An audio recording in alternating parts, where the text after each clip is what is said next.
I thought for a second I didn't. It's going down.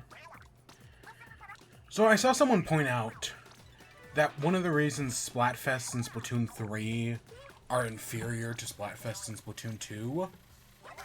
Yeah, I knew it was going to be free. Is because in Splatoon 2, whenever Pearl and Marina did the news during a Splatfest, they did it from, like, the main Splatfest stage.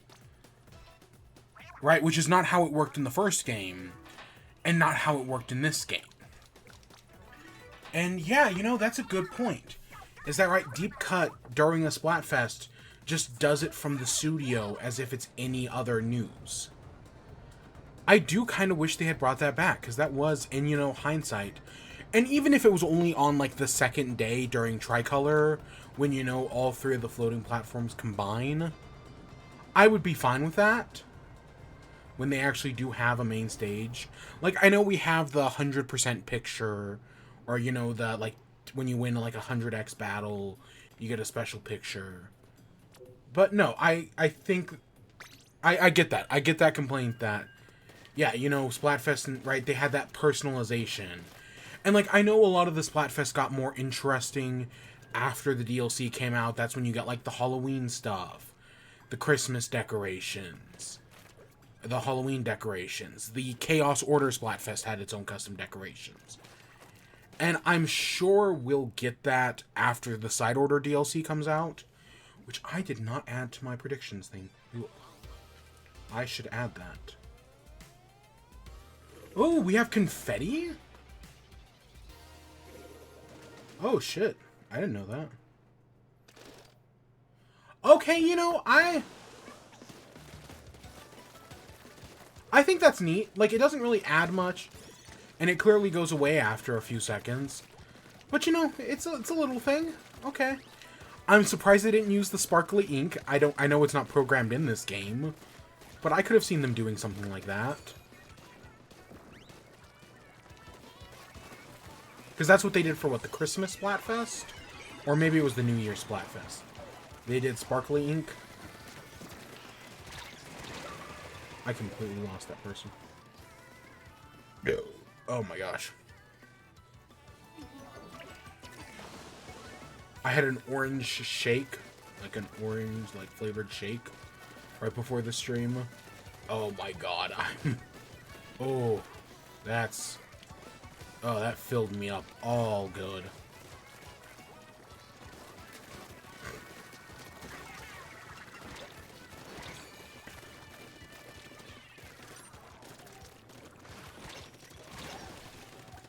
So yeah, that's right, like...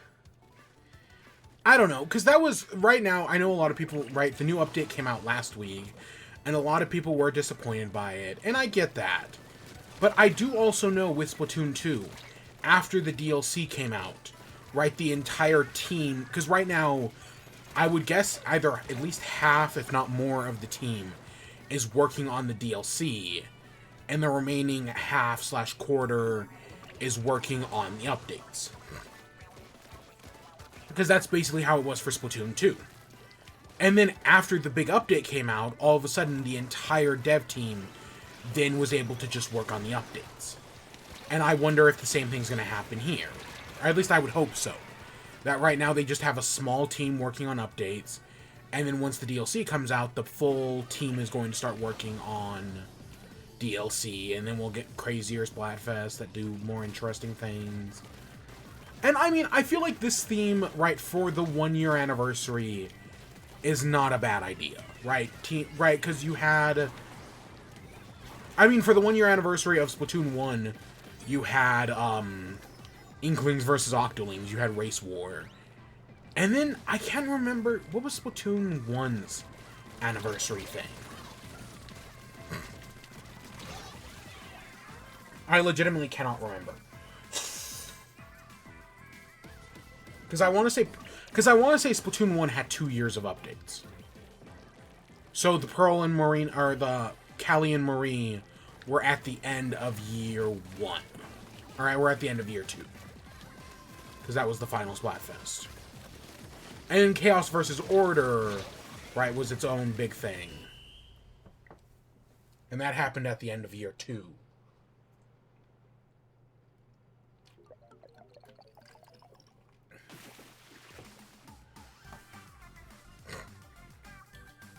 So, yeah.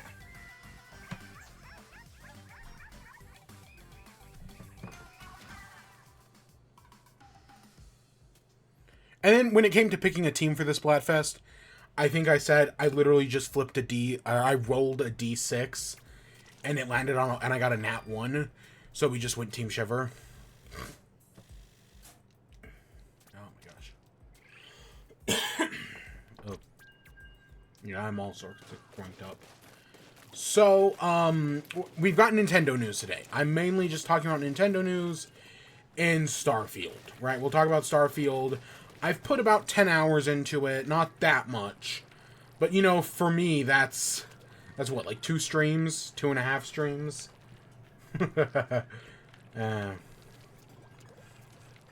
That is the one nice thing about streaming game, right?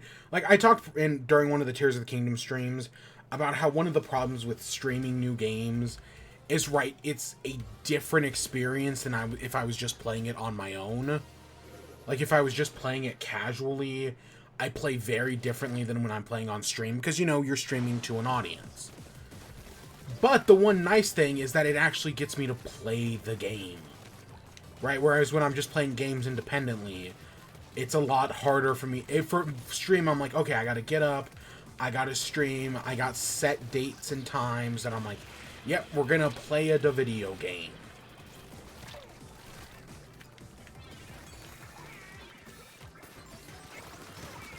Whereas with what we're currently doing, or how I'm currently playing Starfield, I've just kind of like, oh yeah, I'll play it when I can.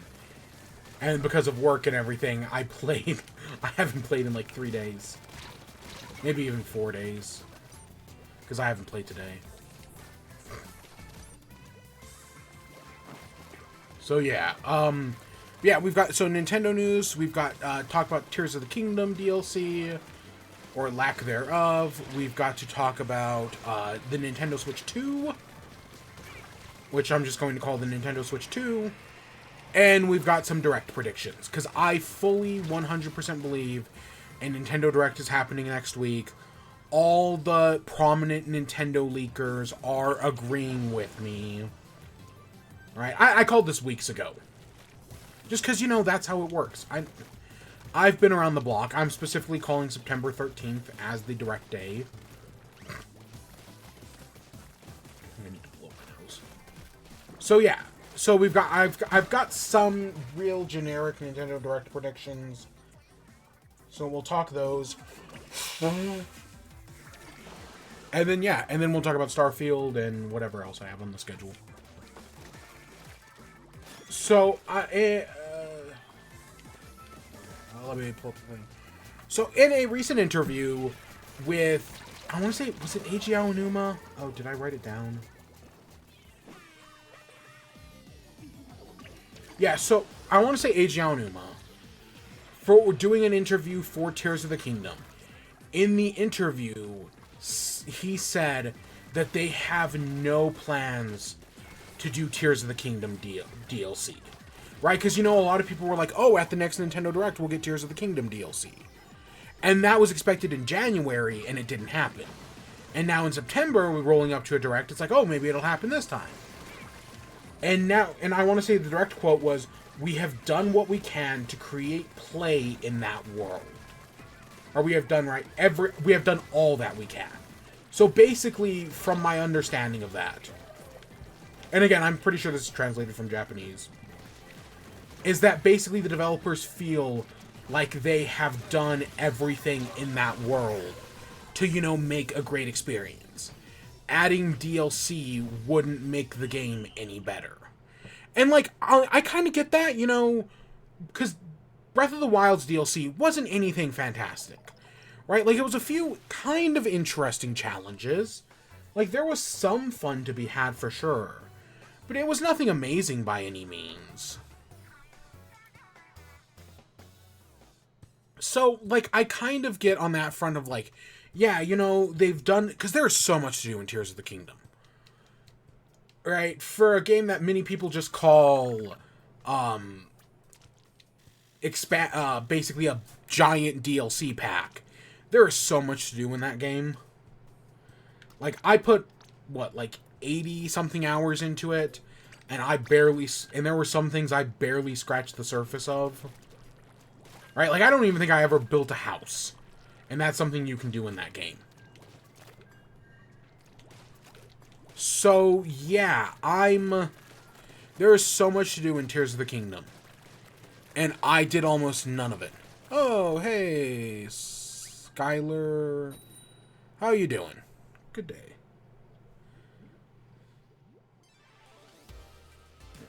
Talking Tears of the Kingdom. Oh, a 10x battle. I haven't had one of these in a long time.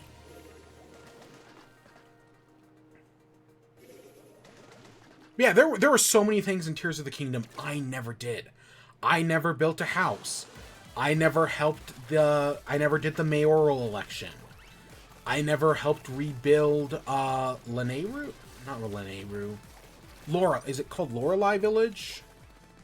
Basically the village in the bottom, the southern corner of the map.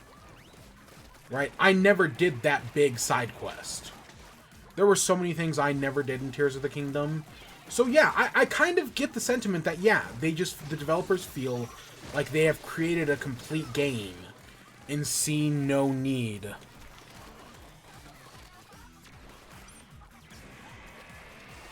Which was the user? Skylar Sniper. Okay. Now it's...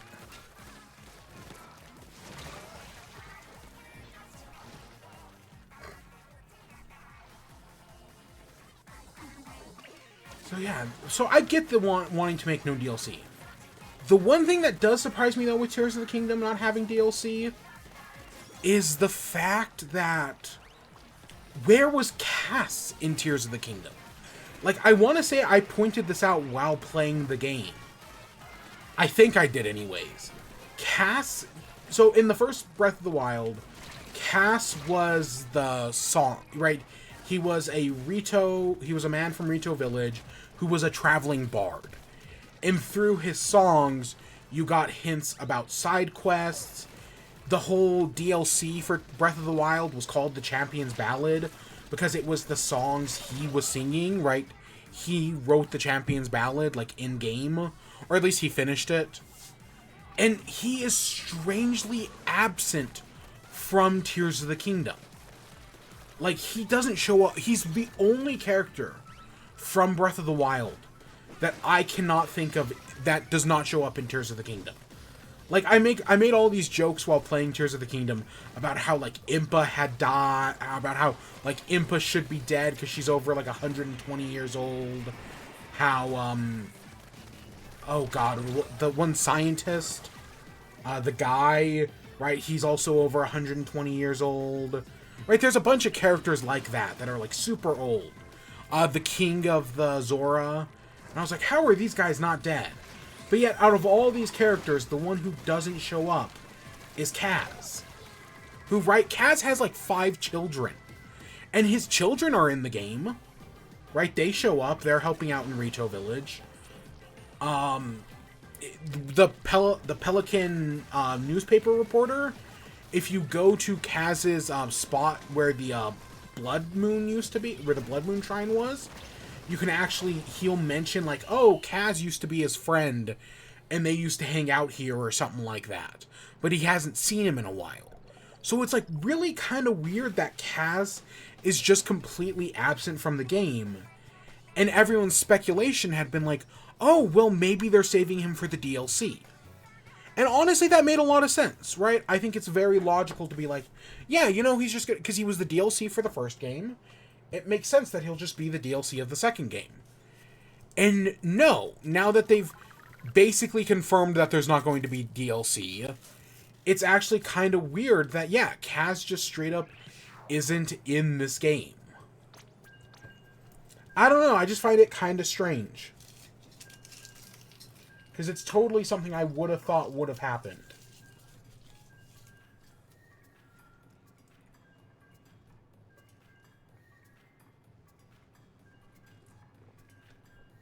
Yeah, he's the only one.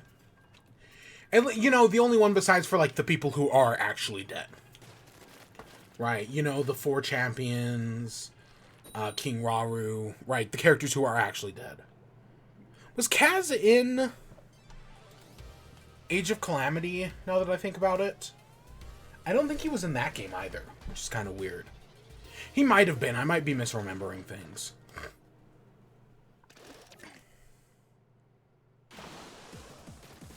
Yeah, I'm fine with no DLC for Tears of the Kingdom, though. Right? I know some people really wanted it, and I mean, it could be interesting, but honestly, I didn't need it. I'm perfectly satisfied with the game we got, and yeah, I think they should, right, just leave it as the masterpiece it is. Right? I mean, like, adding DLC couldn't make the game worse, unless they do something, like, crazy to it. Oh, sugar piece. But I'm fine with it without it having DLC. I don't feel like that's entirely necessary.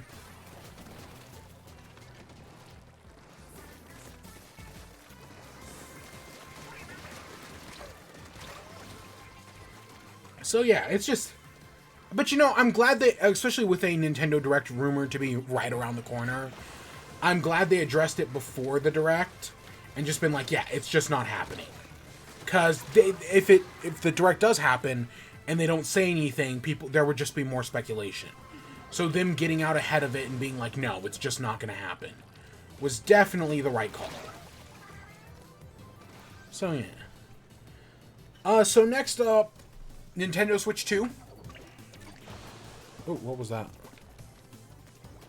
Stream still going? I just got a weird notification. Huh. Strange. So, there have been a lot of rumors recently about Nintendo Switch 2. Specifically at Gamescom, I guess they showed the Nintendo Switch 2 to developers behind closed doors.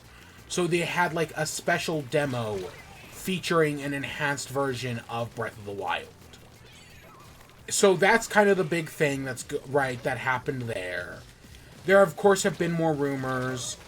As part of this, I guess the Switch 2 is going to be as powerful as a PS5 or an Xbox Series X.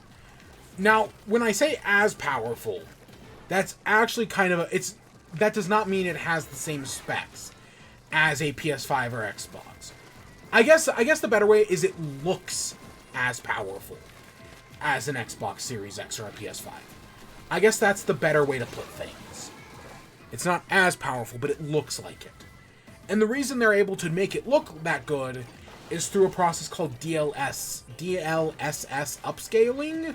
So, right, that takes weaker hardware and makes it look better, right? It's able to basically take more out of what they already have. I want to say the DLSS stuff was a rumor back before the Switch OLED got announced, that the Switch OLED was going to have a 4K chip that used DLSS upscaling, and then that rumor just never came to fruition, you know, for a variety of reasons. Oh my gosh. So now, with the Switch 2, it looks like, no, that's actually going to happen.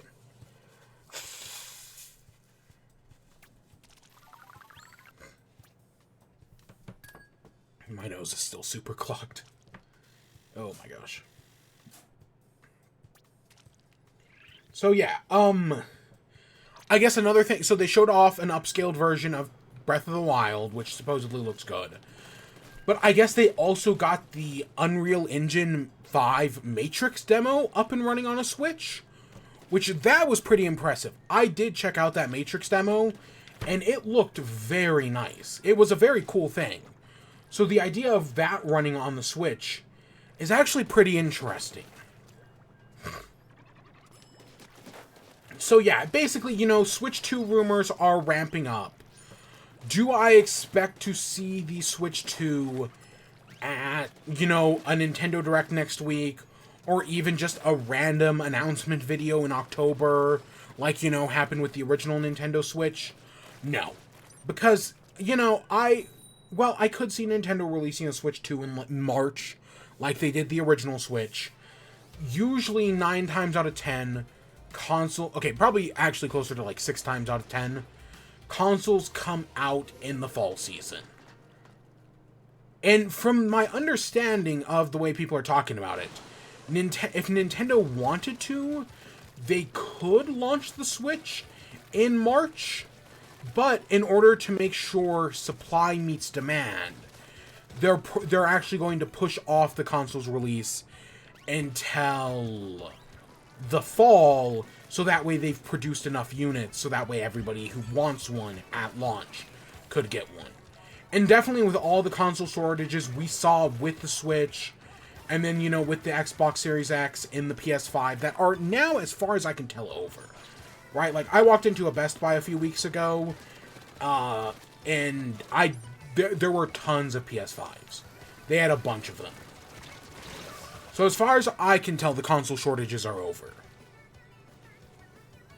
But, you know, if Nintendo's trying to avoid that fate, delaying the console by a few months in order to make more stock, I definitely think is a good idea. Now, do they announce it sooner rather than later to avoid some of that earlier stock getting leaked? Probably. Because it'll happen. It always does. Oh my gosh.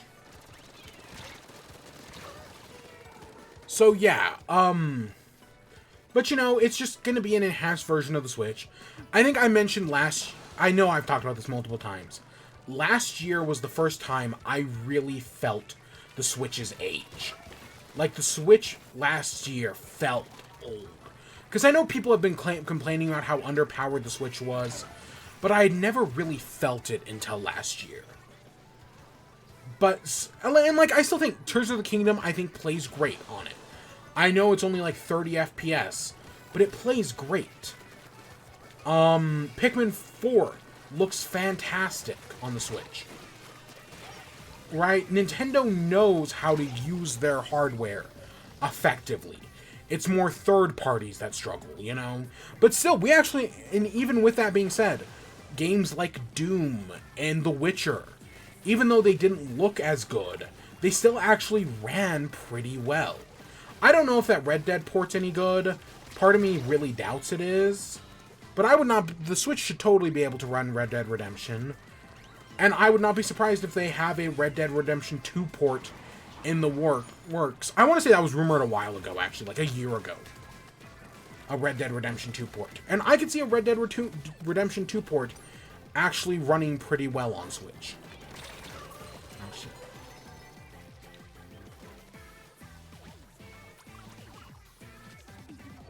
So yeah, I wouldn't rule that out of the cards. Again, it just depends on the developers. Some developers are better than others, but some got some great work out of the Switch. Yeah, that Witcher port still really actually impresses me. Did it look good? Not really. But did it run well? Yeah, kind of. I am getting my ass kicked tonight. Like, we won the first match, and since then we've just been getting destroyed.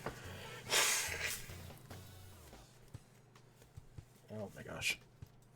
My tummy hurts.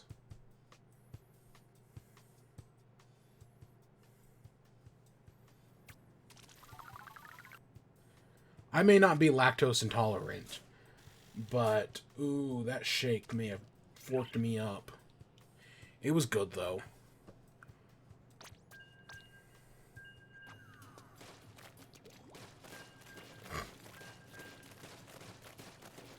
Anything else about the Switch 2? I just don't think it's happening for a while, right? I don't think it's going to be at this Nintendo. I cannot think of Nintendo actually announcing a console at a Nintendo Direct. I don't think that has ever happened before.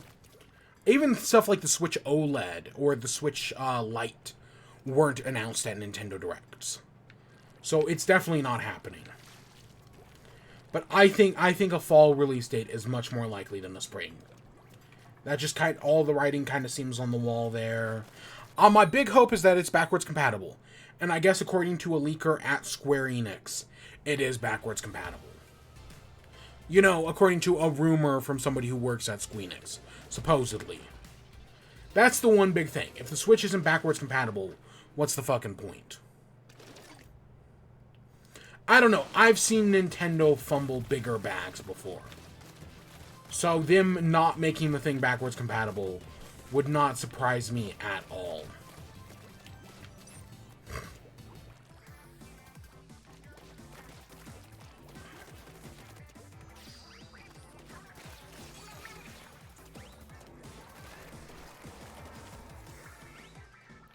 So I guess that leads us into Nintendo Direct. Oh, does my computer just do that when I hit the... Huh, it's whenever I hit, like, the button to skip to the next thing in, Live Split, it's now making a noise when it's never done that before. Like, I've never had Live Split make a noise before. Huh. Strange.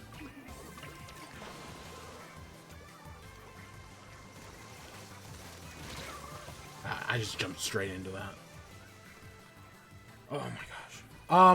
So a Nintendo Direct, my prediction is that it's going to be on Wednesday the 13th.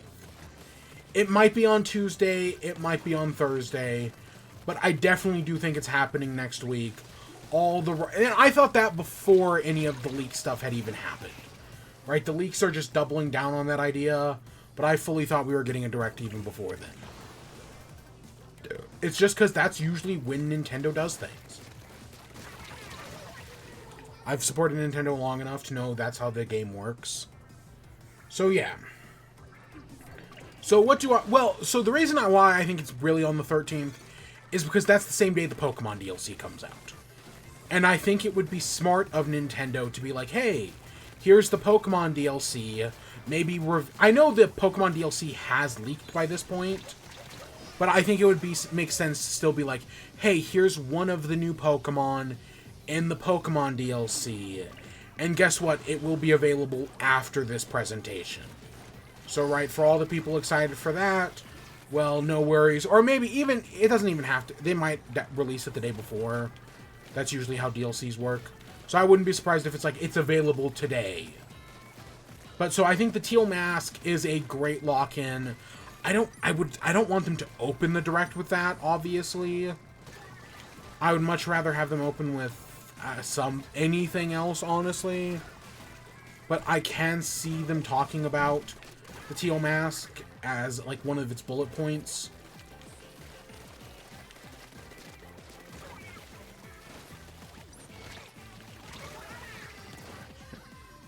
So yeah, the Teal Mask is, I think, a pretty good one. Super Mario Wonder. So we did get that message from Charles Martinet and Miyamoto. And it was, you know, it was kind of cute. And, like, the whole Charles Martinet calls Miyamoto Papa. That's in, like, doing the Mario voice. That's very sweet. So it was like, okay, you know, that's neat. So that was a cute thing to see. What else? So I liked that. But one of my predictions had been like, oh, maybe they'll introduce the new voice actor. That didn't happen. Nope. They did not introduce the new voice actor. Instead, we got, instead it was just a message between Miyamoto and Charles Martinet. They were not in the same room, which, yeah, I'm fine with that. It would have been neat to have them together in the same room, but whatever.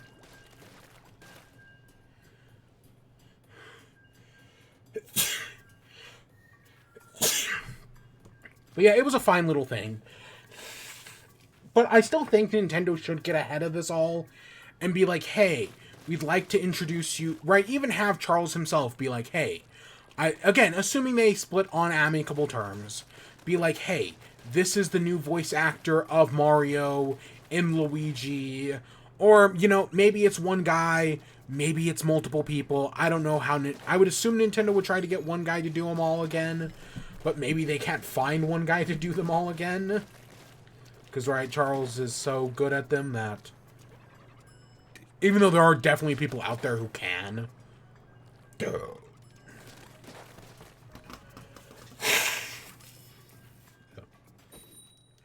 So, yeah, that'd be neat. But I definitely think that they do need to do that at some point, just because, you know, people care. Like, normally a change in voice actor wouldn't be that big of a deal. But this is Mario we're talking about. And it's one of those rare instances where someone's played the character for over 30 years. Right? I know during the thing, they say, right, Charles has been voicing Mario since Mario 64. Technically, if you want to be real, actually pedantic, technically he's been voicing the character since Mario Teaches Typing. But again, that's actually nerdy pedantic. Which, you know, fucking nerds, they give way too much of a shit about stuff like that.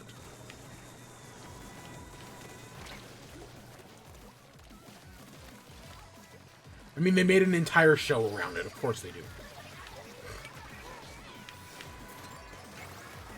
But no, right, that's just kind of what I'm saying. But I think we'll see a little bit more of Mario Wonder. I don't think we'll see much. Because, again, the direct did happen, and the game's just a little over a month away. Super Mario RPG, I expect another trailer. Maybe we'll find out if they added something new to the game. Because we know it's a remake. But maybe they added some new DLC, or not DLC, but like a new like story, like side quest or something like that. Right? Like maybe there's something new that's been added to the game. And, you know, kind of like, think when they remade Xenoblade Chronicles on Switch, and they added, was Futures Connected was a different thing, right? Maybe it was called Futures Connected? I know Futures Connected was a Xenoblade thing. And, you know, it was basically like, hey, here's some cut content from the original game that we've restored for the Switch version. Maybe they'll do something like that, where it's like, oh, here's some content that, you know, wasn't in the original SNES version, but we've added it here, or, you know, we've added a new, like, side story, or kind of like what they do with when they remade the Mario and Luigi games. You know, where they added, like, Bowser's, right, when they remade Bowser's Inside Story, plus Bowser's Minions, or whatever it was called. Right? It wouldn't surprise me if they do something like that.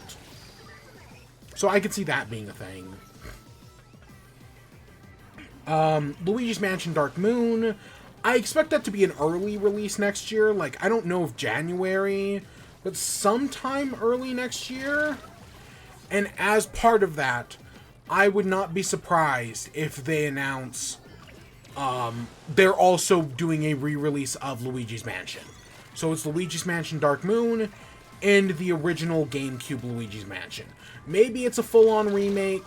Maybe it's kind of like what they did with Metroid Prime. Maybe it's like what they did with Pikmin 1 and 2. But I definitely think that we're going to get both Luigi's Mansion games. Right? It'd be weird if they only remade Dark Moon and didn't do Luigi's Mansion 1 as well.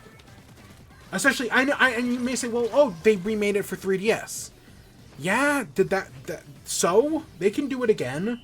I mean, literally, Pikmin 1 has been on every Nintendo console since its original release. It was on the GameCube. It was on the Wii. It was on the Wii U. It's now on the Switch.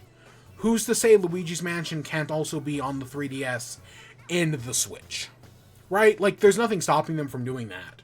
So I think that's a pretty good bet. Also, speaking of remasters of GameCube games, Metroid Prime 1 and 2. Right? They re-released Metroid Prime as like a full-scale, like, HD remake.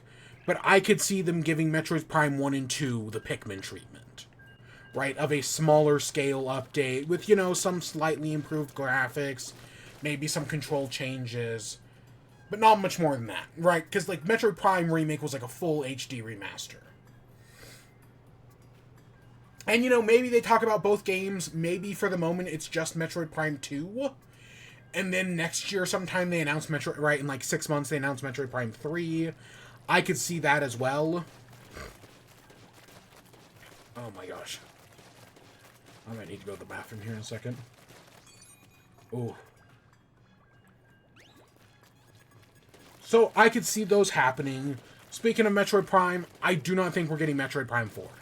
However, I will say, for the first time since like 2018, if we do see Metroid Prime here, I would not be surprised. I feel like this is the first time in a few years That, because, you know, ever since the game has been remade, or since the game restarted development, I've always kind of been like, you know, it'll happen when it happens. Right, that's kind of been my take on the whole thing. It'll happen when it happens. But we're now, since we're near, I do definitely think that Metroid Prime 4 is coming out on the Switch too. But I would not be surprised if they do a Tears of the Kingdom thing and have it come out on, or a Breath of the Wild / Twilight Princess thing, and have it come out on multiple systems. That would in no way surprise me. So I could see it being on both Switch and Switch 2. Holy crap, I really need to go to the bathroom. Oh my gosh, that just went right through me. Oh my gosh. I've just got to make it 2 minutes. But yeah, I think Metroid Prime 4, if it has a chance, it'll be here. If not, then it's definitely next year. I wholeheartedly believe it's going to be next year, and I think it's going to be a Switch 2 thing. But if it does happen somewhere else, well, now is kind of the perfect time to do it. Or, you know, now is the earliest possible time I could see them doing it. Yeah, I think that's a better way of putting it.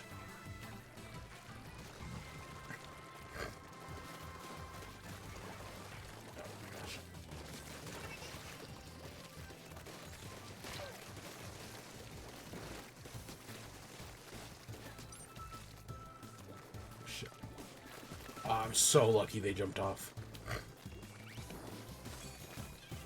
So I already said no Switch 2. I don't expect that. That'd be weird. Especially because I don't think it's... I think it's at least a year away. Mario Kart 8 DLC. Right, we have the final wave of DLC. Which I still think is at least a month away. But I could see them revealing the first track. Being like, oh, here's, you know, Wii Rainbow Road, right? Or maybe here's, you know, I still want a brand new Rainbow Road, or a Kirby-themed Rainbow Road would be really cool. Everyone seems to firmly believe that the new DLC, the final two, are going to be Rabbit and Pauline. And after the Mario Brothers Wonder Direct that featured Rabbit, or Nabbit, I keep calling him Rabbit, Nabbit. After the Nabbit thing, I can see that as being very likely, that it's Nabbit and Pauline, but I still want Kirby. Because that entire bottom row is all third-party characters. So it's weird to have an entire bottom row of third-party characters, and then Pauline. But I do think, yeah, Nabbit's probably more likely than Diddy Kong. And it's probably, sadly, more likely than Funky Kong. Even though I really do want Funky Kong back. But I think Pauline's a pretty good get. And Nabbit, you know, Nintendo just likes Nabbit. Right? He's just a popular character. The Splatoon DLC. I could see, the Side Order DLC. I think I can go another round. I think I've got a second.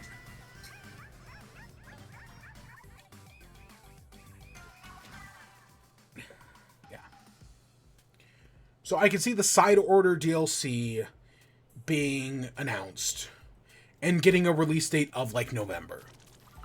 Because I want to say the next... Right, we just got an update here in September. It's logical that the next update comes out in September. So I can see that.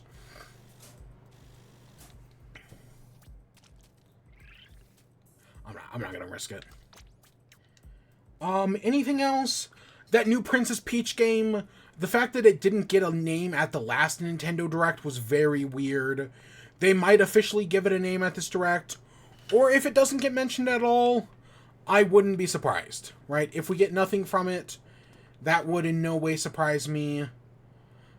But I maybe we'll get something. Maybe we'll get an official name. It'd be nice. Find out Daisy's in it or something. And then I think there's definitely going to be at least one surprise. Do I think it's going to be like a Star Fox or an F-Zero? Probably not. Chibi Robo DLC for Pikmin 4 would be awesome. Like, I've seen a lot of people compare Pikmin 4 to the original GameCube Chibi Robo. That would be very cool. Also, a re-release of Chibi Robo would just be really cool, but I don't think that either of those things are very likely. Because Pikmin 3 also had DLC. Kid Icarus Uprising HD. I was talking to somebody about that the other day. I would love that so much. God, because that game is so good, and I would love a chance to play it again. It's one of the best games of all time, but it's on the 3DS, and that kind of sucks. Anything else? Any last other? Again, maybe a Star Fox, maybe an F-Zero. I think both of those are very likely, or unlikely. I know there's that Wario game, that's definitely going to be there. There was that rumored Donkey Kong game for a long time. I don't think that's going to be here. Again, I think that might be Switch 2 stuff. Even though that rumor's like a year old now. Like a year and a half old. Same thing with Super Mario Odyssey 2. I don't think it's going to be here, but it definitely, I do think, is a Switch 2 thing. If it is real. But I have hopes. I don't think this is going to be the biggest direct in the world. So temper your expectations. But I think we'll get a few small things, Red Dead Redemption 2, maybe. GTA 5, probably not, but maybe. Better late than never, Alright, so I'll be right back.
after like, what, 10, 20 minutes?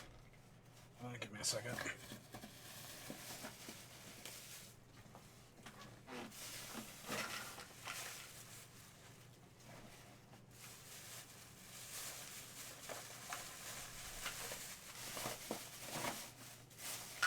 I have some Beppo. I don't even know why fucking Pepto-Bismol. I just don't know why I call it. I call it Beppo for some reason.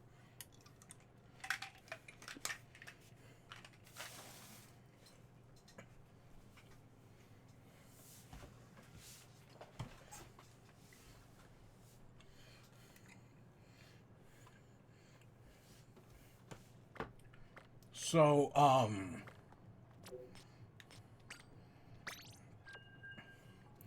I had Papa John's the other day. I do not like Papa John's. Oh my gosh. Because I wanted a stuffed crust pizza. Okay? Let's just move this over to WIBE. So I wanted a stuffed crust pizza. And I was like, normally the pizza place I go to is Domino's. Right? Domino's is, in my opinion, of the big four, the best one. So I was like, oh, you know, I'll just go to Domino's, get a stuffed crust pizza. As far as I can tell, Domino's doesn't have a stuffed crust pizza. I did not know that. So I was like, okay, well, what else do I have left? Well, I don't want to go to Pizza Hut. I don't want Little Caesars. I guess that leaves Prappity Jams. Papa John's. I was like, okay, sure. So I get a stuffed crust pizza from there, because they have, like, this new, like, garlic stuffed crust. And, like, you know, kind of like how people only go to Raising Cane's for the sauce. I feel like people only go to Papa John's for the garlic sauce. So I was like, okay, you know, maybe that might be good. It was not good. I still have, like, 3 slices sitting in my fridge. Usually pizza, between me and my roommates, doesn't last more than, like, 12 hours. But nope, there's still like 3 slices in there. So yeah, that kind of tells you our thoughts on Prappity Jams.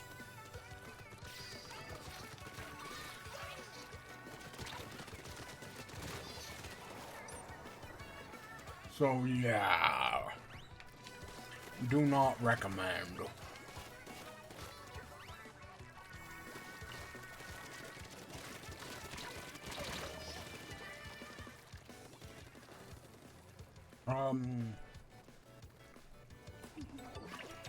Oh my gosh, was that a gold in fucking Salmon Run? Oh, so on the Salmon Run for the trophy for the... So right, we did Big Run last week. And we got, I want to say we got 92. And I was like, that's not even going to be enough to get us a bronze. Like, in one of the first Salmon Runs, Big Runs, that would have been enough to get us a bronze. I was like, that's not even going to be enough to get us a bronze. Nope, I want to say the bronze was like 102. So yeah, because that's the one thing about Salmon Run. I know there's that copy pasta that's like, oh, can't believe the Salmon Run bullshit, all these overfishers, blah, blah, blah. But the one thing I will say that does suck is that the number goes up every time.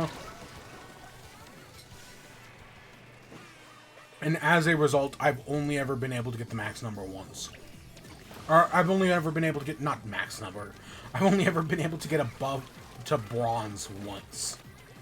And I was like 2 off of silver, I think, if I remember correctly.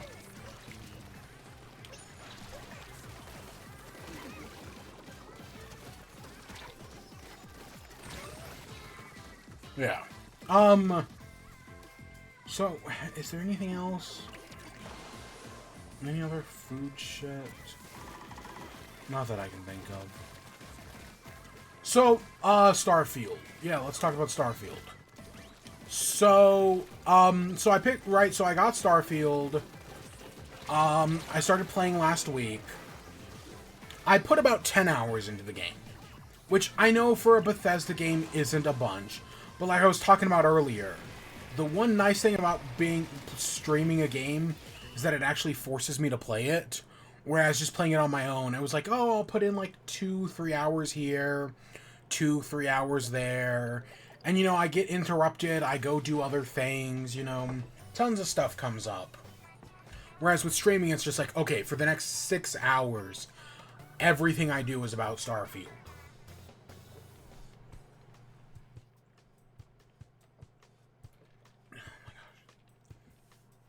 So yeah, in those 10 hours, I might as well just say spoilers. Like, I have not beaten the main story. I've mostly focused on the main story, but I haven't beaten it. I've done some side quests, some exploration.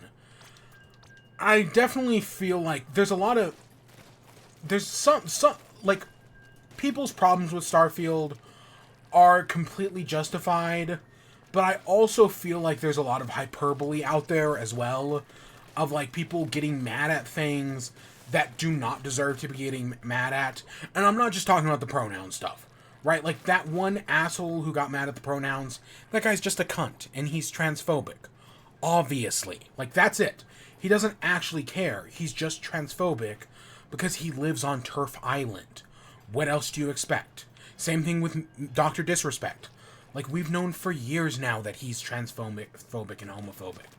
Does him getting mad about pronouns really surprise anyone? Doesn't surprise me. Because, you know, he's scared of trans people. Because he's a phobic. But yeah, no, nothing from Turf Island surprises me. But no, I'm talking, like, people who are mad that the maps are only, like, a kilometer, like, from, like, a given point. And you know how big a fucking kilometer is? Like, I've never come to the edge of one of those maps while exploring. But no, people are so fucking mad about those maps. And, like, I know, Skyrim was like, hey, you see that mountain? You can climb it. In Starfield, you see that mountain? Nope, you can't climb that. But did they promise you that you could climb that mountain? Because they promised it with Skyrim. They didn't promise that with this. They promised, hey, do you see that planet? You can explore it. And so far, that's been what it's like. Yeah, you see that planet? You can explore it. Are there going to be people on that planet? There ain't no guarantee of that. Yeah. So I feel like and again, for all that, some things are completely justified. Like, one of the biggest complaints I've seen is that they don't give you enough inventory space. And yeah, completely agree. I took the weightlifting perk, which gives you more inventories, like, more weight, so that way you can hold more stuff. And I still completely agree that they did not give you enough inventory space, even with that. Even though it is a great perk, and I recommend investing in it as soon as possible. What else? Now, I will say, I did hear a lot of people complain that the inventory management sucked. And I'll be honest, I have not had that problem.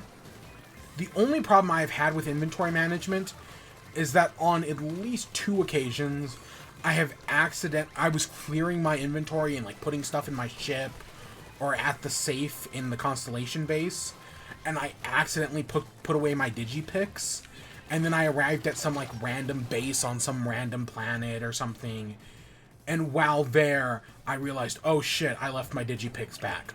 Or I was doing a mission. I was doing early on in the game, there's a mission for Samco, where you go to Akala, and you need a digipick to break open a door, and I just straight up had left my digipicks back at Constellation.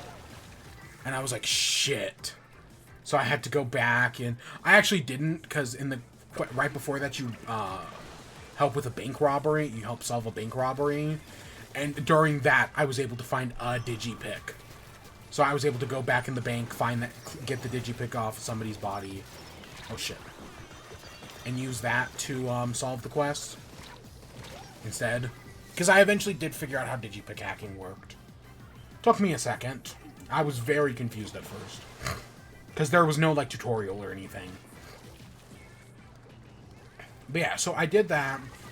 But yeah, no, I've mostly, in my 20 hours, I have been following the story, right? Mostly it's just been like, hey, you know, we land on this random planet as maybe a story mission, maybe not, maybe it's just along the way. And I'm like, oh, you know, I'll stop here, check out a few bases and whatnot. okay, I've seen stuff here, now it's time to, you know, go on, do the story quest, or go do something else. I haven't set out up any outposts. So when it came to choosing my character class, right, in the lead up to Starfield, I was making all these jokes about being I was going to be a geologist. And I have actually been doing that. I've been basically on every planet I've been going to. I've been trying to get the 100% complete scan. It's worked better on some planets than the others. Scanning all the flora and fauna can be a pain in the ass. So it's worked better on some planets than others, but I've been trying. But specifically with rocks and whatnot, right? Getting all the flora, are the rocks, the minerals. Right? Animals, vegetables, and minerals. But so I've been doing that. And, but instead of, in Starfield, at the beginning of the game, you get to pick a background. And, right, there's like, oh, you can be an ex-military. You can be a trucker. You can be a space pirate. Or I think space pirate might be one. You get a bunch of choices. And one of the choices is professor. And I was like, okay, you know, if I'm doing a geologist run, I could be a professor. But then I saw the other class was, I think it's called Homesteader, which gives you the geology perk. It gives you the research perk, but instead of the astrophysics perk, which the professor has, it gives you weightlifting. And, you know, in the lead up to the game, one of the things I had read in multiple reviews was about the inventory limit. And I was like, you know what? Screw it. I'll just be I'll be a homesteader. But, you know, still play up the geologist angle. That, right, I'm going to these new planets to, right, and while I'm researching the rocks on these new planets, my main goal is also, you know, to set up mining homesteads. Right, so that was kind of like the angle I played at. And to be fair, with that background, with that, right, you know, the role-playing, I haven't actually done that much. That's more just been like a thing in the back of my head. Right, like I haven't actually set up any homesteads. But, you know, it's the plan to get there eventually. But yeah, so I've been doing the story. You know, so it is a Bethesda game, and everybody talks about, right, all discussions of Bethesda games eventually devolve into swapping glitches. Right, what's the craziest glitch you saw? Right, I think that's a Yahtzee Croshaw quote. And I'll be honest, my experience has been relatively glitch-free. The two biggest things that happened were probably, like, I know at one point I killed an enemy and a gun just went flying off of his corpse. Right, like, you know, the physics just sent it, like, spiraling. So that happened. Dude. And then the only other thing is the game crashed on me. Early on, you do a mission for Constellation, like, very early on. You do a mission for Constellation where you head back to Sol. And, right, you go to Mars, then you go to Venus, then you go to, I want to say the moon. And then from the moon, you go to Neptune. And I think that's where the mission ends. And when I was at Neptune, right as I was about to finish the mission, you board some guy's ship to try to, like, save him from, like, space pirates or something. It was something like that.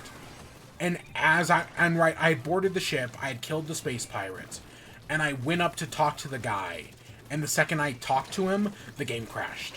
So I basically had to re-kill all those space pirates again. But other than that, that's the only time the game has crashed, and relatively my experience has been bug-free.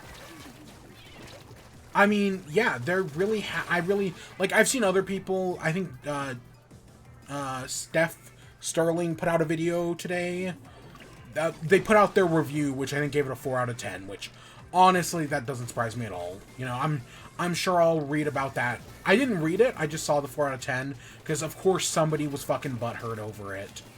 But I'll read it eventually. And, alright, hear about them talk about the game on Podquisition, which I have not listened to this week's episode. But, yeah, as part of that, right, they seem to have, they put out a video alongside that of just a bunch of bugs they have encountered. And yeah, I've had nothing like that. I've been playing on Xbox, admittedly, so I don't know if the Xbox experience is, you know, a little bit more stable or whatnot. But I've not come nearly across that many bugs. But it's a Bethesda game, you know, they're not bugs, they're features. Honestly, it's nothing worse than, like, what I've come across in, like, Tears of the Kingdom. Which, you know, for a Bethesda game, that's not that bad. Like, Skyrim, oh my god, Skyrim on Xbox 360. Ooh, Fallout 4 on PS4.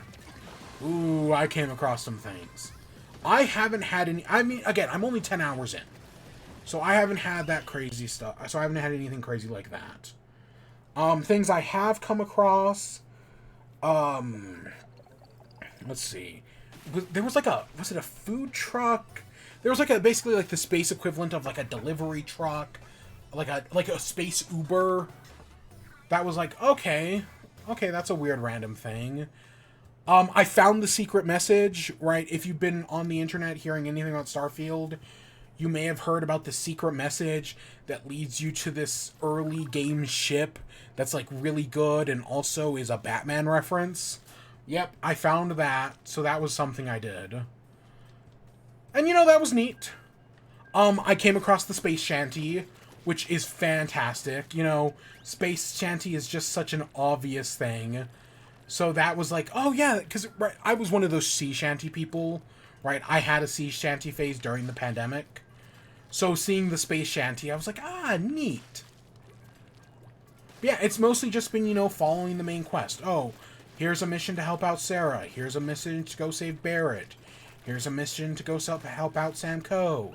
Hey, head up to the Eye and go help out Vladimir, or whatever his name was. So yeah, I've mostly just been, you know, doing a few story things. You know, nothing too insane. I feel like, I don't know. I feel like I've been told by a lot of people that you should do the story first and then kind of go crazy. I've also heard a lot of good things about the New Game Plus.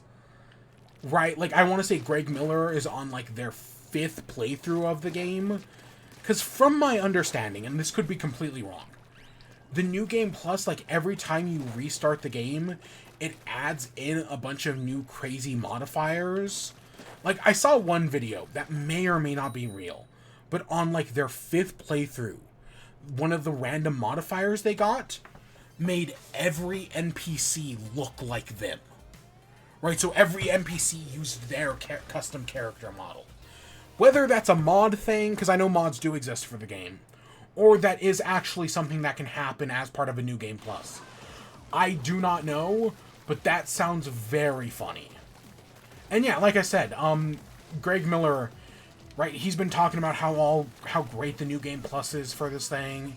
And yeah, I haven't experienced that yet, but it seems very interesting, so that's something I may have to give a look out at some point.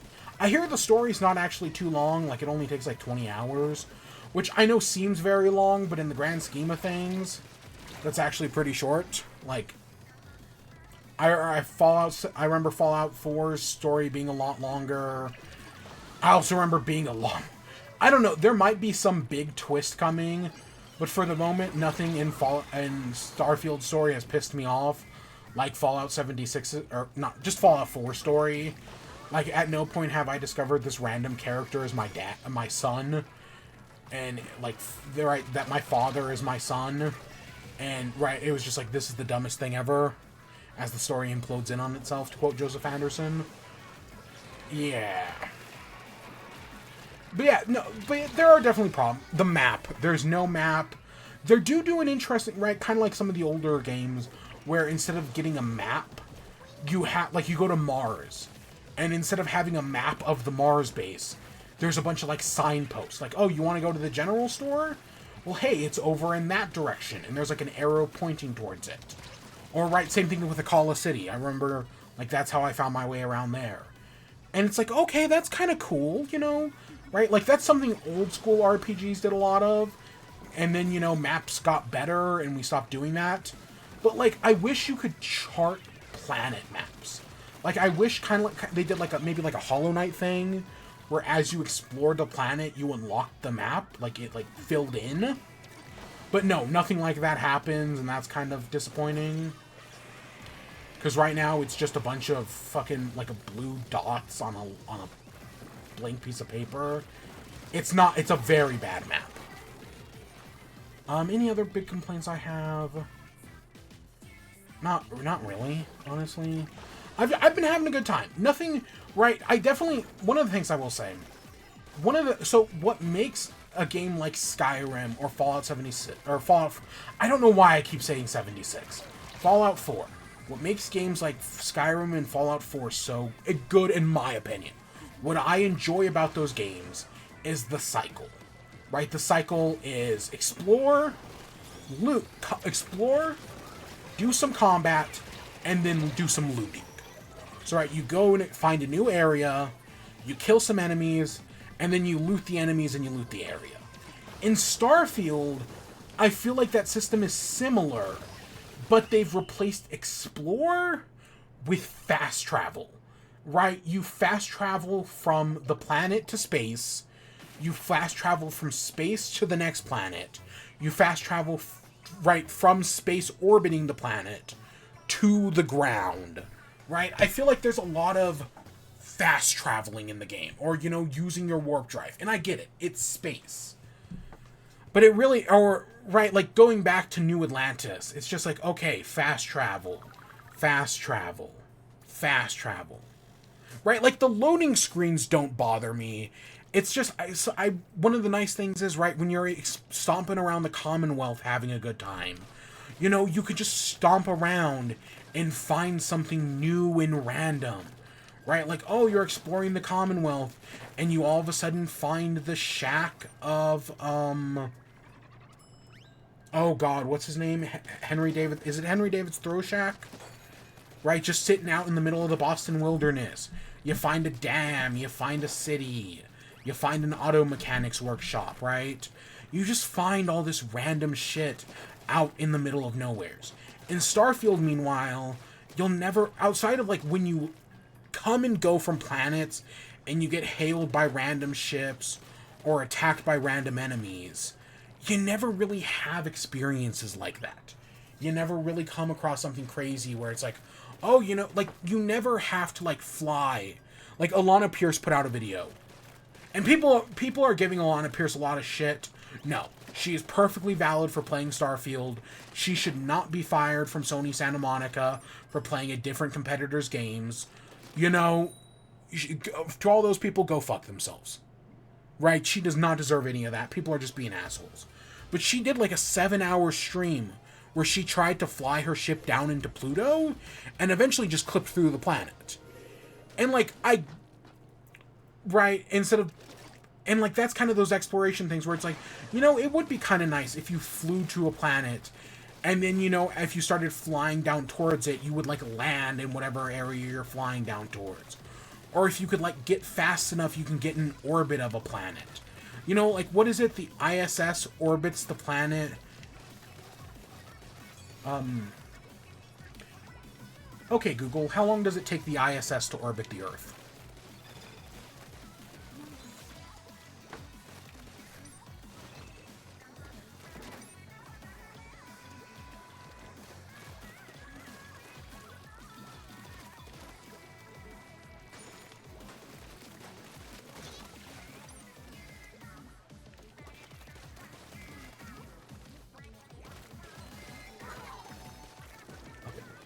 So, right, you hear that. You hear all that. Right? It takes the ISS 90 minutes. It would be kind of cool if you could, like, set your spaceship in orbit around a planet, and then, like, you could look down at the planet and just pick a place to land. But no, instead it's you open your map. You select an area on the planet to land on. Right? And that's just kind of... I don't know. I just kind of wish there was a little more exploration for my liking. Because that's what I like about Bethesda games. And it's not like there's no exploration, right? Like, I was exploring one planet and found, like, a cryogenics lab. And it was like, oh, that's neat. Was there actually anything good in the cryogenics lab? I don't think so. I kind of can't remember. But, you know, I was exploring. That's kind of the shit I want. So, yeah. But, you know, I've still been having a good time with the game. Yes. Does it have problems? Totally. Did Skyrim have like, Skyrim was so much more buggier than this. Fallout 4 was so much more buggy than this game. But yet, we gave those games a pass, and that's how we got things like Cyberpunk and Fallout 76. Right? And people have brought this up, right? Like, you look at... I think I brought this up last week. Right? With, if Microsoft had not bought Bethesda, Starfield would have been forced to release 2 years ago. But because they had the funding of Microsoft, I definitely feel like they were able to make a much more polished game. Perfect game? God, no. It's a 3... I don't think you can make a perfect 3D game. Like, I know we praise games like The Witcher, but The Witcher was filled with bugs at launch. Like, I feel like a lot of people forget that. Same thing with New Vegas, right? We praise New Vegas. New Vegas was real broken at launch. This game, at least at launch, feels like the most polished Bethesda game in a long time. If ever, honestly.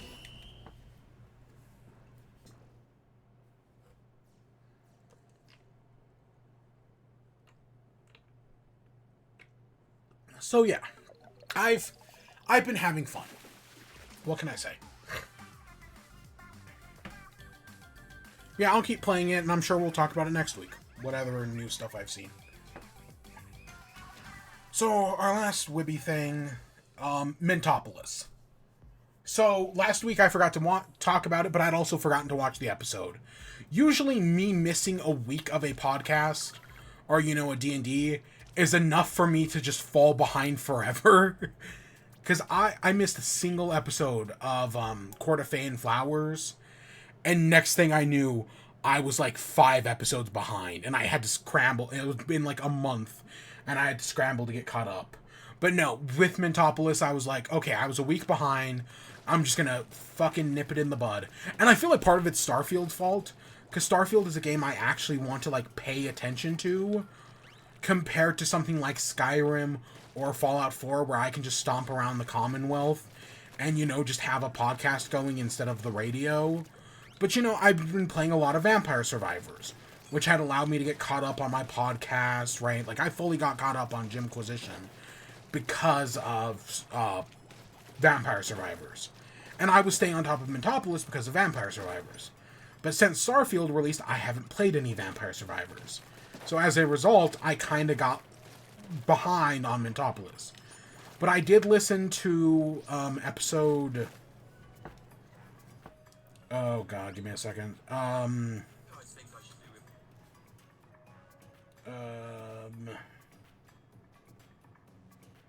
god, whichever one... whichever one came before Emergency Power. Grappling with Death? Yeah.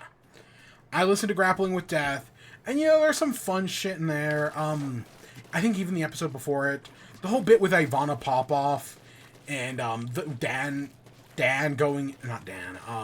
Curio going into the boxing ring was very good. I really liked that whole thing.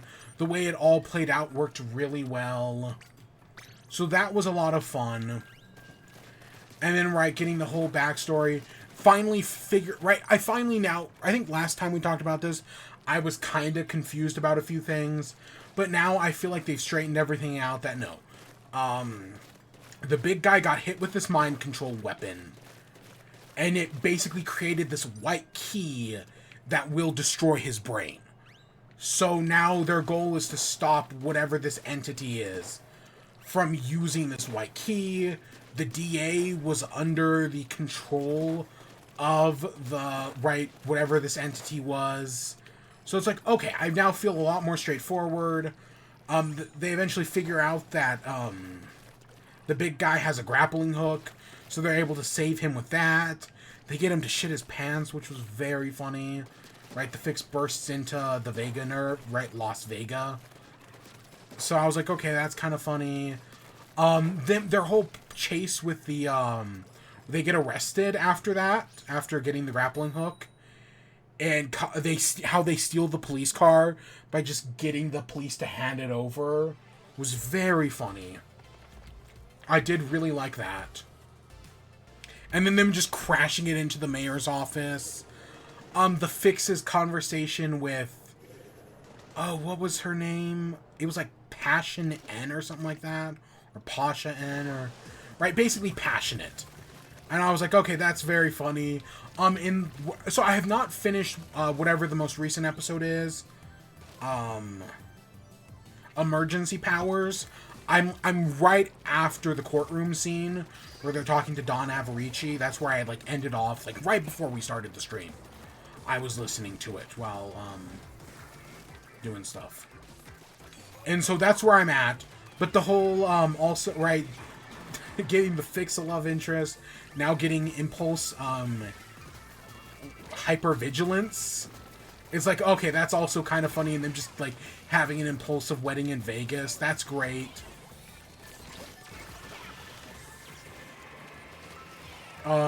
Even though, again, that hasn't happened, but it's still, like, the setup's very funny.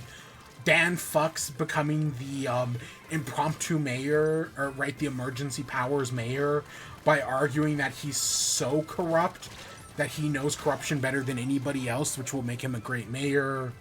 That was really funny. And, right, he had, where I left off, he had just become mayor. And there's, for, like, everything I say, there's at least one thing I'm leaving out. Right, there's so many great things. Mentopolis has been fantastic. The only Dimension 20 seasons I really actually watch live are the ones led by Abrea. So it's finally nice to do a Brennan one, and he's been killing it, like always. But the rest of the cast has been killing it as well. Trap is on his fucking A game, right, with those one-liners. Freddie Wong is doing a great job as Dan Fox. The Fix has been great, right? Just the way he does intimidation by giving those random facts. Well done. Attention and Impulse have both been good. What else? And then Conrad and Justin are... Oh, God, having the dog bet on the fight, and then the dog scoring it rich. Great. Great little thing. And then getting the dog to write a manifesto after they accidentally kill the chief of police. Ah, God. It's so good. It's so good.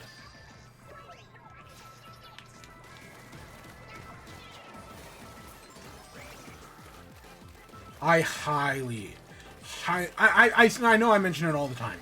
I highly recommend Dropout. Dimension 20 game. Make Some Noise has been fantastic. Though they had a Wayne Brady episode 2 weeks ago that was really good, where they did the musical bits again, where they made up songs. Fantastic. And in this most recent episode with Vic, Zach, and whoever the third guy was, whose name is it Jacob Wysocki? Great. Really funny episode. I saw the Mr. Mayo clip going around, and rightfully so. That's a great clip. Yeah, no, Dropout is still at their A game. Strike's not ending anytime soon. It's clear, right, like, we got new information that, like, Warner Brothers has lost anywhere from 300K to 500K in sales, which is crazy, right? Like, that's crazy to lose that much money. But it's especially crazy when you look into it and find out that if the writers and actors got what they wanted, it would have only cost them 45K. They lost potentially $500 million to save $45,000. Yeah, this isn't about the money anymore. I want to make that very clear. This is not about the money. This is about sending a message that the studios do not care, and they will be oligarchs, and there's nothing the god they don't believe in can do to stop them. And, right, proletariat liberty, long live the people. It's nice to see that, right, people are still supporting the strike. The strike is still going strong. Because, right, this is just a waiting game for them. Right, like they said in that one thing. Right, they're just going to wait for people to lose their houses, and then they'll start negotiating. That is their plan still. That hasn't changed. Because these corporations are evil. And they don't care. They're just trying to send a message that you can't fuck with billionaires. But billionaires are clearly so out of touch that they don't realize that they've already lost. Right? Like, yeah, sure, are we not breaking into... Are we not going to eat them? Not yet. But if it comes to it, it comes to it. You know, nobody has ruled that off the table yet, except for them.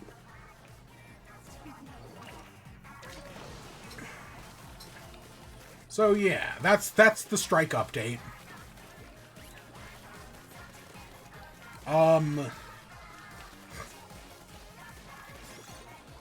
Yeah. Anything else? Anything else I've been doing or whatever? No, not really. I've still been watching a lot of Con Gaming do scrap mechanic. Right, like I watched the entirety of the hide and seek series. And now I've just been watching random multiplayer Monday build battles and whatnot. And those are super entertaining. You know, usually when I watch a lot of videos from creators like this, I'm always like, oh, now I want to play these games.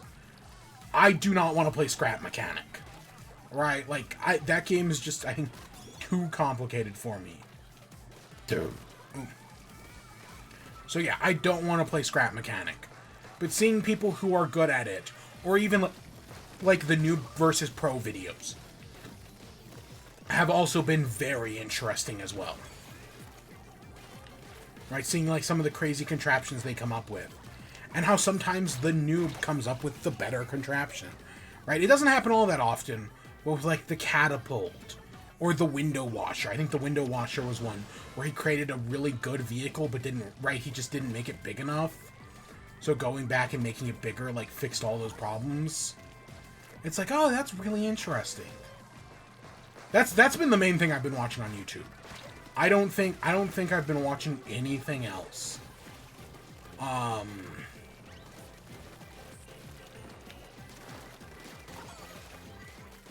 Yeah, no, I can't think of a single other thing I've been watching.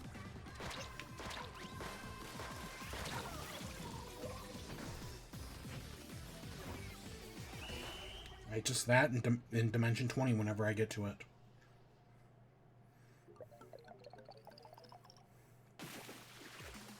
Nope, that's literally it.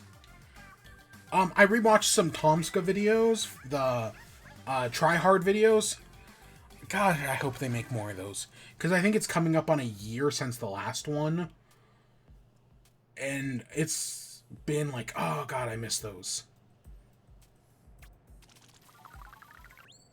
We'll do one more match.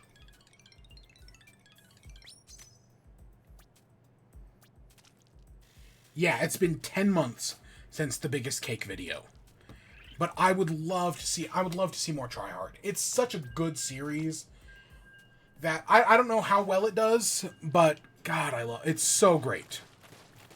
The twist in the camping video still floors me every time. I'm still like, oh my god, what a great, like, just out of nowhere, it's like, holy shit. Oh, so, you know what okay. So, just I guess we'll get to the outro.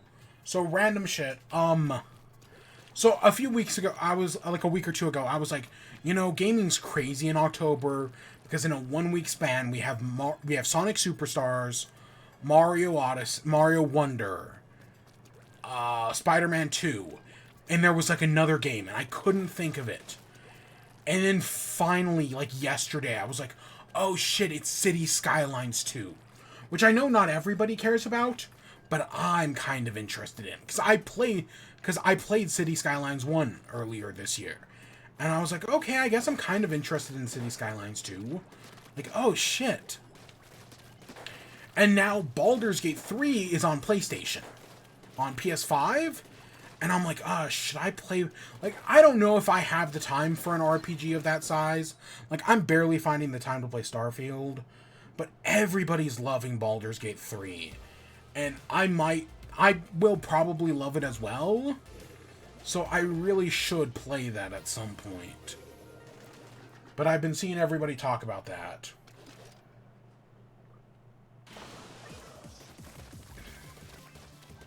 And yeah, and I think it's coming to Xbox later this year. So, yeah. Wild. Yeah, this is, right, one of the best years in gaming. Right, at least the best year in gaming since, 2000 and, like, I want to say it's 2008.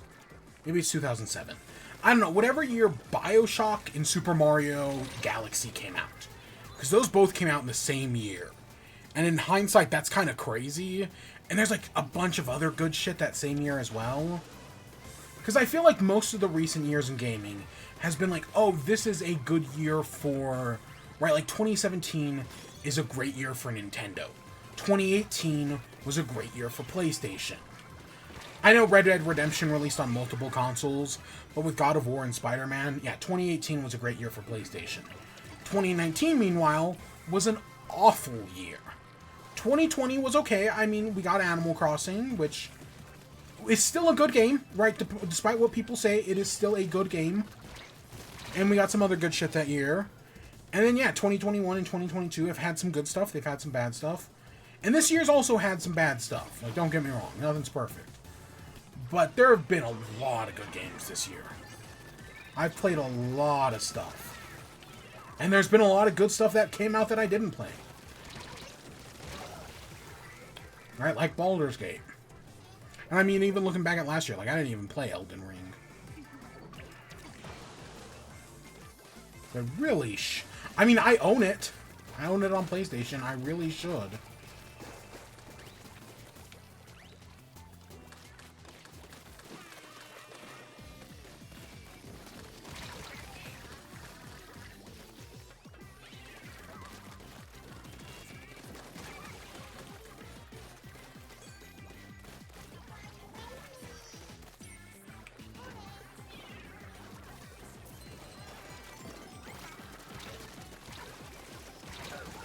Were they using a dually? No, just a splatter shot. It looked like they rolled.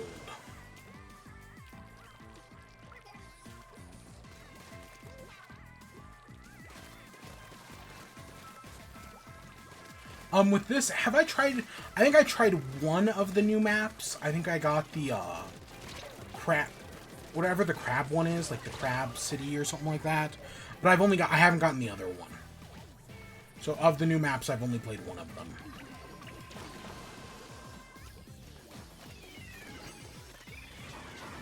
Any other random thing I think I gotta talk about? No, not really. Oh my gosh. It was a chaotic night. We got our ass kicked. I got my ass kicked so much tonight.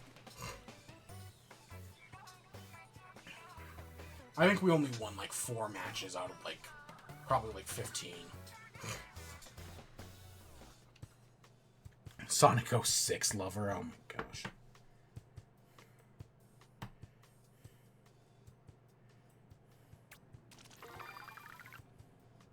Okay, there we go. Level 9.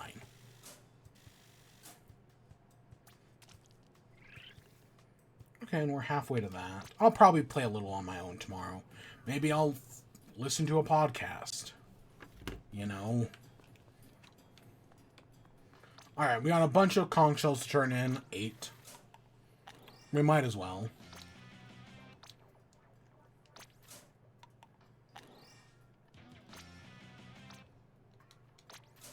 Still never gotten a gold prize. I mean, I think I did get a silver. I know I've gotten multiple bronze. And I think I got 1 silver. Ooh, look at that. Look at that shade of green. I don't think it'll happen, though. But if it ever were, it'd be cool to happen on stream.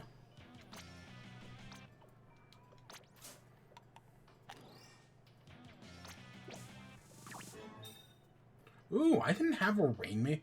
I still need to do all of the card stuff in this game. That's going to be like one of the last things I do. Oh, I already had that one. Okay, we got a few banners. So yeah, anything else? Nothing I can think of. Stream schedule, you know, nothing's changed. We're still just doing Splatfest. we're still just doing Splatoon, you know, in chat. And then in October, Spider-Man. We're gonna replay the PS4 version. I guess I'll buy the upgrade for the PS5 because I don't own that. Yeah, I'll probably do that. And we'll play Miles Morales, and then the new game will come out.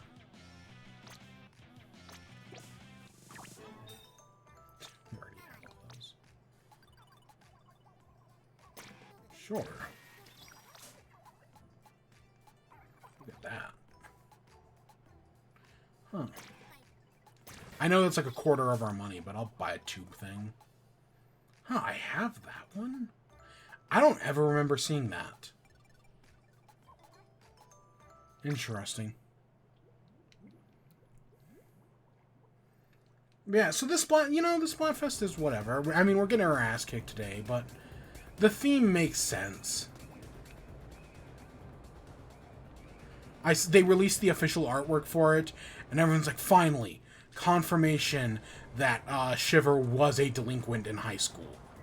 Right? Finally, that confirmation. Yeah, I legitimately couldn't choose between the three. Like, I ended up just flipping a coin, but I knew Frey was going to win in popularity. Because, you know, again, when she was revealed, people really didn't like Frey, but I feel like since the game's release, people have really grown on her. And same thing with me, right? And that was how it worked with Pearl as well. I did not like Pearl, and now she's one of my favorites.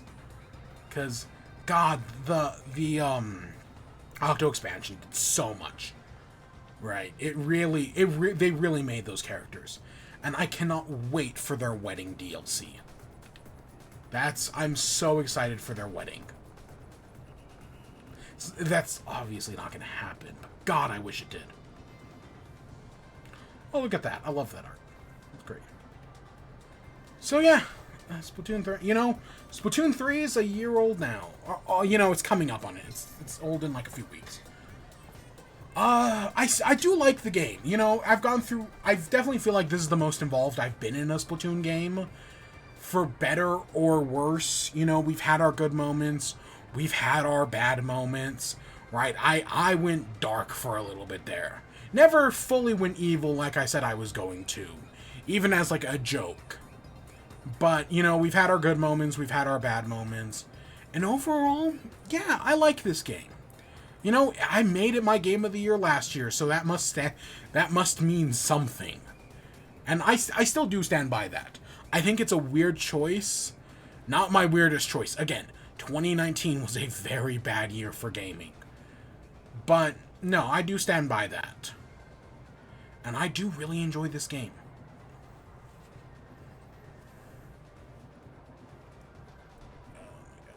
So yeah,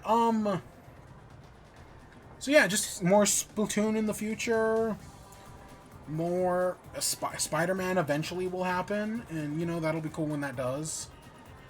But until then, I hope you all enjoyed. Stay tuned for more. Till next time. Peace.